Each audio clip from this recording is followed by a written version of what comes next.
right, Shalom. First and foremost, giving all praise, glory, and honor that's due to Yahweh, Ba'ashem, Yahweh Shai, Ba'ashem, Rachah, HaKodash. Double honor to the elders and apostles of Great Millstone who rule well. Peace and blessings to the 144,000 and the hopeful elect. Shalom, Barakathum. Quick lesson in transit. Putin is not going back on his word, man. All right. From that first week that Trump got elected, it all seemed good, and then what happened?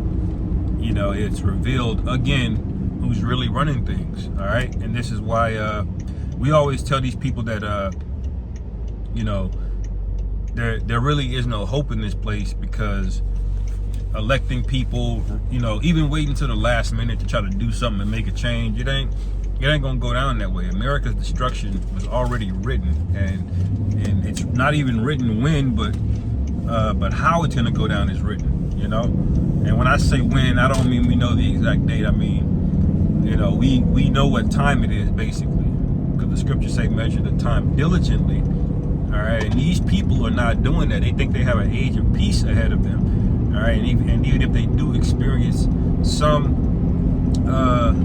form of prosperity in terms of a rebound, they're never going to have the American dream or own wealth. It's just impossible at this point for it to happen. All right, but they're going to make them seem like they have it. And this guy Putin, all right, he's basically, and I didn't realize this till today, but he was readying up for about 7 years before he went into Ukraine. All right, so this is not regular Russia. This is not Russia that was just sitting on its hands and then all of a sudden one day decided to go into Ukraine. And Putin is a very smart and calculated guy, so he obviously knows. Well, number one, he knows who runs the U.S. You know, he knows basically you're not dealing with presidents or secretaries of state. You're dealing with, you know, deep state individuals. You know, people that work for those agencies. And so when he had that interview with Tucker Carlson, he was basically letting everybody know, like, he see what's going on. I mean, and why are y'all doing this? Because they want to go to war. All right, and now, you know, news podcasts and different various independent news media folks are now coming to the conclusion that they do want World War III. They don't care if it's nuclear, and they are building underground bunkers. All right, because the Pentagon failed its 7th audit. Okay, 7 audits in a row, and it's never passed an audit. Okay, now if that was any other person, all right, you'd be arrested. Okay, if you just don't pay your taxes to the IRS, they're gonna arrest you. But they can't account for, I mean, hundreds of billions of dollars. They got trillions of dollars of accounting errors over the years. Trillions, man. All right, so where is that money going? You know, and now they're speculating that that money is going to build the underground bases. All right, it's going to build advanced technologies that they haven't made public yet. And I 1000% believe that, because when you look at Esau on television, he has no fear at all of going to war with Russia. The people do. The people are the ones scared, because they know their ass gonna get sacrificed. But the elites, they're not worried. They're ramping this thing up. And when it's all said and done, those military bases overseas are gonna get smashed. All right, those NATO EU countries, they're gonna get smashed. All right, and it's gonna get bloody for Europe way before it gets bloody for America. Just like it was in World War II, the Europeans were taking the bulk of the casualties. America kind of came in at the last minute and started offering support and whatnot. But when you look at the map of what Germany took in World War II, it was all of Europe pretty much, like all the way to France. They were basically about to cross the English Channel, okay, to take the UK, right?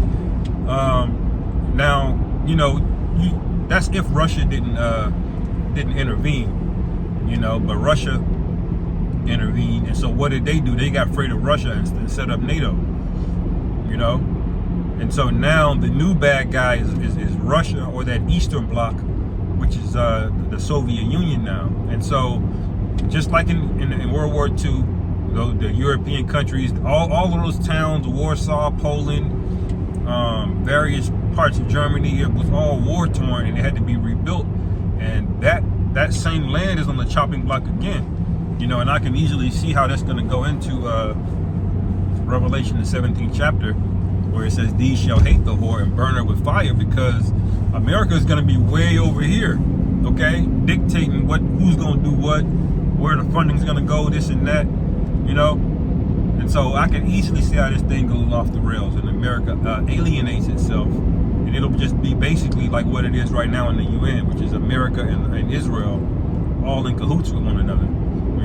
This is Ezekiel, the 38th chapter, basically hopping off the page right now, because the Lord said He's going to give them that evil thought, and we cannot wait, man. This place is too laxed on just menial bullshit, man, that don't even mean anything, man. These people are fighting to stay in poverty. That's a real trick bag, man. All right, he got you fighting for jobs.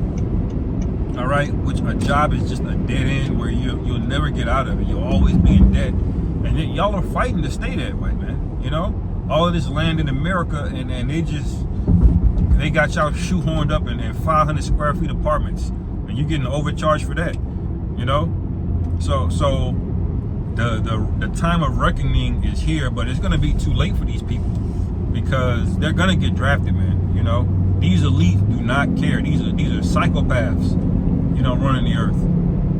All right, and people are getting a small snippet of it when they see these demon worshiping, kid likers. All right, when they see how many of them are up in the upper echelons of government, and how they got blackmail on various people, and it's just all weirdo stuff. Now people know and understand that these leaders they ain't it. But it's too late now, because the college graduate can't even tell you the capital city of 3 states, man. Can't even tell you 3 states in America. So it's way too late to try to get, bold and rebellious, And what do you think the actual smart people that are gonna do, man? They're gonna bitch up. Esau's gonna offer them something, and they're gonna switch on his side.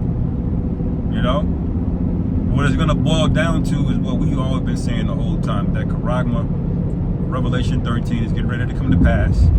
I foresee a major economic event, a black swan event, happening first, and then it all going from there.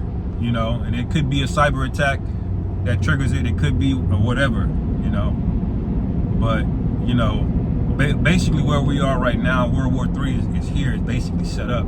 We need that moment that, like in World War II, it was already going on for a while, But the moment that brought America into it was Pearl Harbor, okay? America before that was financing things and offering support and whatnot. But when they struck Pearl Harbor, all right, I believe it was in 1941, that was a wrap. Esau had, he had to go in there and do it. Same thing when in World War I, the triggering event was them sinking the Lusitania. It was a ship called the Lusitania, and that brought us into World War I. So although World War III is up and going, when America gets fully invested, or there's an attack or some kind of thing that happens that affects Americans, where all of these stupid people are going to blindly say yes, go to war, then you're going to know that Charagma is close, man. So, just more prophecy coming out, man. Keep an eye on it and stay watching, man. I end it there. Lord willing, this is edifying. On to the next. Shalom.